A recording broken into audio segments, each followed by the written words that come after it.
Ramai usahawan fikir bisnes dia okey je. Padahal sebenarnya dia tengah menuju kejatuhan perlahan-lahan. Tak ada angin, tak ada ribut, tiba-tiba cash flow sangkut.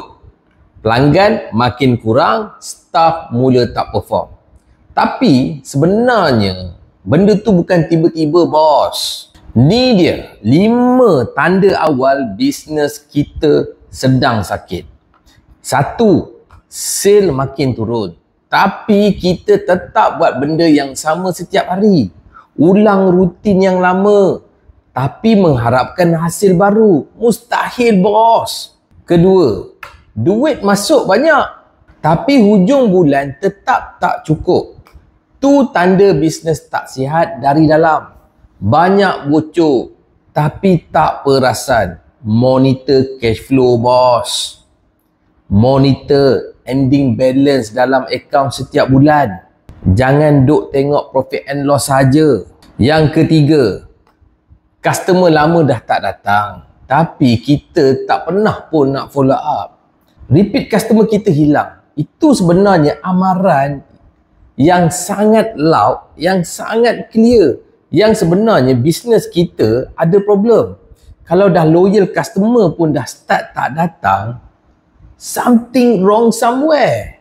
Yang keempat, staff tak perform. Tapi kita ni jenis malas nak tegur sebab malas nak gaduh.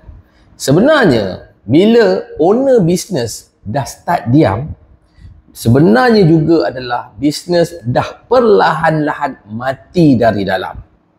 Dah owner pun dah tak ada semangat dah, bos. Yang kelima, kita sendiri dah tak excited dengan bisnes kita.